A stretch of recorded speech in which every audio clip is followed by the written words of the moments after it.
Yo, yo, yo, what's good? It's Clip Ganger Don't Bang. I'm back. Tonight's not a Clipper video though, since they didn't play tonight. Um so I'm gonna use the opportunity to bring a Chargers video. I haven't done one since the Khalil Mack trade, but a lot of shit has went down since then. It would be a Clipper video, but last game they got blown out by the Jazz and I didn't really watch it, so the most I could have done was some film, or at least look at the box score, but I couldn't really judge it because by the time I had checked, we're already down 30. And that's tough. But, yeah, so anyways, Charger video tonight. I'm just going to break down, the off season and so far, and just like the major hole we're missing. What good, the positive, the bad, the ugly. My feelings going into the draft, because we still have our first round pick and our third round pick.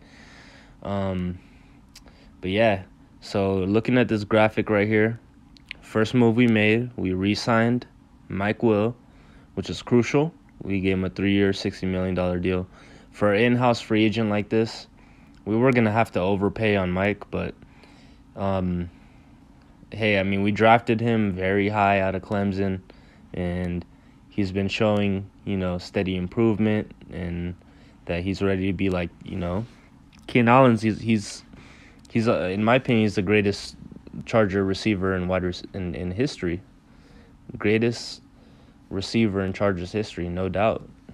Keenan Allen, but his production's just, he's still a beast, but he's 30 something now, and his production's gonna start going down ever so slightly. So we're just taking advantage of Herbert and our franchise left tackle Rashawn Slater, both being on rookie deals, both being really young franchise cornerstones on rookie deals. So we're taking advantage of it, and re-signing a guy like Mike is crucial because him and Herbert's development and their like camaraderie and everything is just like very crucial. I believe Mike Williams is gonna have an even better season this year, and no, I mess with Mike this way, man. All Charger Nation loves him. Big receiver, go up and get it. His route tree is expanding. He's starting to run more routes than just the 50-50 balls. And you notice every time in the clutch, the ball is going to Mike Williams. He's making a big play, so just couldn't afford to let him walk. Of course, you got to overpay, but hey, if we got Herbert on this deal and Slater right now, might as well take advantage. In the next move, we traded for Khalil Mack, which is great. We gave our second-round pick this year, and then I believe our fifth-round pick next year, which is awesome. Just taking advantage because Nwosu, he's a young, ascending edge rusher for us, but, we just had to let him walk and let him chase the bag with the Seahawks because, although we love Nwosu and we think that, he could have been serviceable this season, but it's just we got to take advantage of the Super Bowl window with Herbert. So, unfortunately, Nwosu would never become the player that Mack is, so this was just a definite upgrade. We just revamped our whole defensive line, starting with Khalil Mack, and this was just a huge move, big balls move by Tom Telesco, because Khalil Mack, you heard him at his press conference. He said, I don't want to do the talking. I just want to show you guys. I don't want to just, be a guy that likes to talk. And he was very serious. And, he got injured for the first time last season in his career, missed some games. But I believe he will have a nice bounce-back year with us. And Raider fans are going to hate seeing this man twice a year. Whew. Khalil Mack is a beast. And then next move. Whew. Oh my God. When I saw this, I was just like, wow. I did not expect the Chargers. When I seen the Khalil Mack thing, I was like, okay, that's rare. The Chargers never make these trades. And I seen J.C. Jackson. Wow, we got the best corner in free agency. This dude is an absolute ball hawk. He doesn't make those interceptions that are just lucky interceptions that are tipped right to him. He makes good plays on the ball, and he's really good in man or zone. And it's going to even help Asante Samuel Jr. too, because he's going to be moved out to a slot.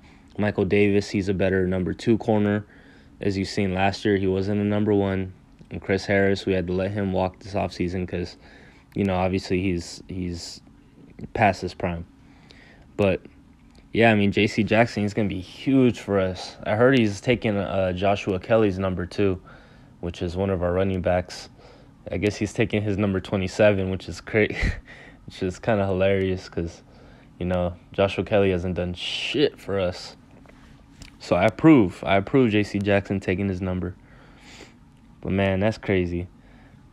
This is going to be really nice because he's relatively pretty young. He's an undrafted dude. J.C. Jackson got a lot to prove, and he's certainly done it.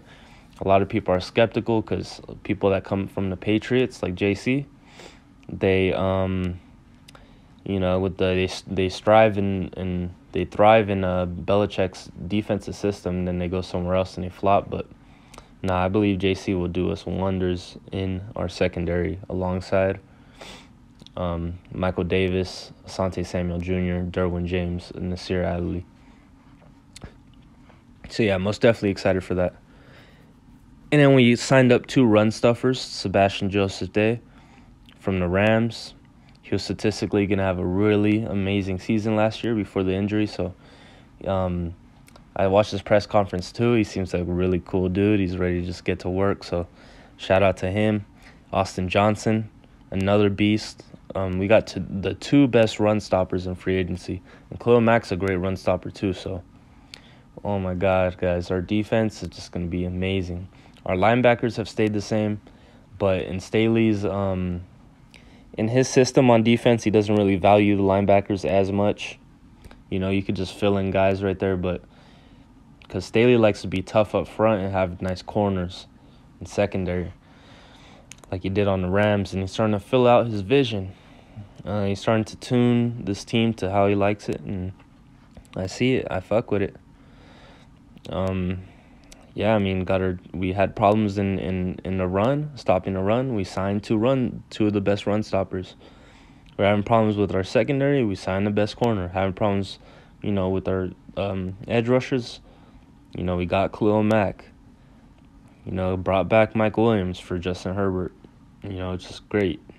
Really awesome moves. Let me know what you guys think of these moves, too. And then we also tendered a bunch of guys, too. But this right here, this slide, is this is the off season before we drafted Herbert.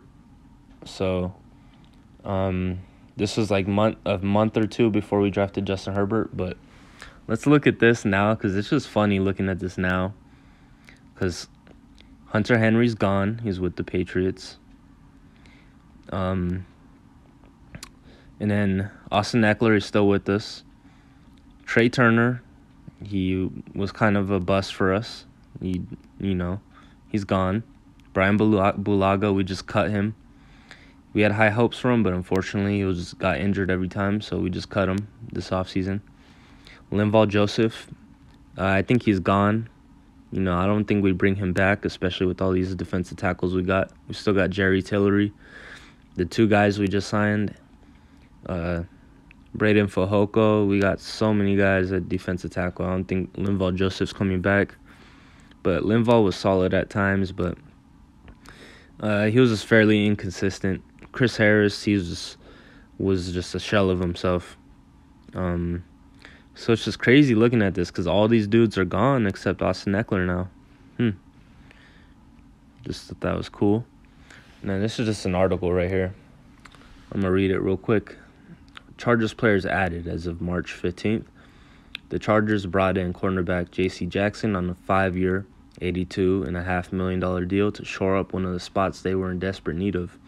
He's one of the best cornerbacks in the league and brings some intense man coverage on defense, which is what we need. They've also made signings with defensive end Khalil Mack from the Bears, defensive tackles Austin Johnson and Sebastian Joseph Day, and dealt a 3-year, $60 million contract extension to wide receiver Mike Williams. We also re-signed quarterback Chase Daniel, who will remain our backup. And we as well signed 1-year contracts to Parham, Guyton, and Storm Norton. So I want to talk about that. So we did re-sign Chase Daniel. He's back. And then we gave tenders to, which is basically like a qualifying offer in NBA terms. So they got to accept it. So Parham's coming back, being our receiver, kind of dual threat guy. Guyton, he'll be back. He'll probably be our wide receiver 3 or 4. Storm Norton, he was a right tackle, I believe. He's just there for depth. But yeah, I like it so far. I definitely like seeing Guyton and Parham back. Storm Norton too, because we need some depth. Unfortunately right now, our right tackle spot is the only big question mark on our whole roster, because we literally have nobody there right now. We have Trey Pipkins, and that's it, I think. And I definitely don't want to draft a right tackle at number 17, first round pick, because that's most likely a reach. But I don't know. I wonder what they do. That'd be cool. Just like, right tackle isn't the most important position on the offensive line. So I'd be happy with just like, a guy who's in between terrible and great. Just give me someone average. Give me someone that's better than Trey Pipkins, and I'll be cool, because we already have Slater, Lindsley, Filer, Ode Ibushi, everybody. So, that's just our only hole right now in the whole roster, but it'll be interesting to see what they do. Maybe we even trade back in the first round. Who knows? But, yeah. Chargers players lost. So Kaiser White most likely not coming back. He had, one of the greatest seasons from a linebacker and as a Charger in a very long time, since Donnie Edwards. OGs know about Donnie, Chula Vista. But, sad to not see Kaiser White back. It's just a bummer, because he was just really great for us last season. He was everywhere. So it's a bummer, but sometimes, you just got to, who knows, like if we re-sign Kaiser White, maybe we don't get J.C. Jackson or Sebastian Joseph Day or something. Like, it's just unfortunate, but that's the thing. Sometimes these guys have breakout seasons and you just can't afford to pay them. But yeah, that's tough. That's tough, man. Shout out to Kaiser White. Justin Jones, we just let him walk today.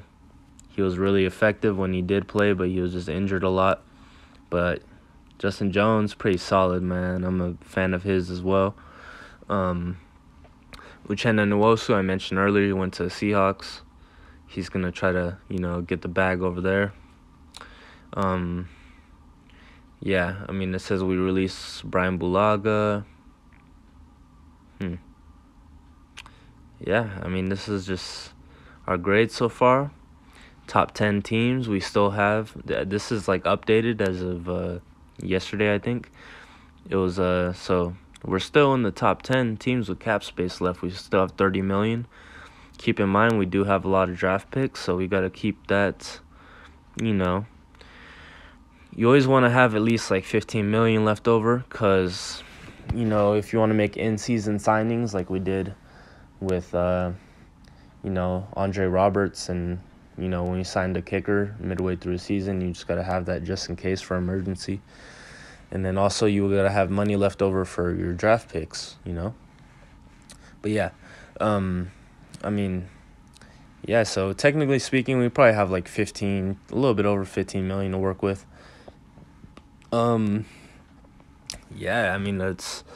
still have a glaring hole at right tackle. I'd like to see us get another running back, someone who's better than, Joshua Kelly and Larry Rountree. And I'd like to see us, maybe get a linebacker. Maybe we can assess that in a draft. I don't know. But anyways, guys, just comment below what you think. So far, so good. They've been really aggressive this offseason, which is all we can ask. Got to take advantage while Herbert and Slater, only cost so much because they're going to get paid. And it's smart, too. A lot of these contracts that we're setting up align right when we have to pay Herbert. So, all is well in Charger Nation. The AFC West is going to be crazy. The Raiders just got Devontae Adams, and they got Chandler Jones, and the Broncos, they got Russell Wilson, and, all these dudes on defense that they already got. The Chiefs are the Chiefs, so it's pretty much a arms race, nuclear war in the AFC West, so it's going to be exciting. Anyways, guys, comment down below what you think. Let me know about, your thoughts on the offseason so far, and peace.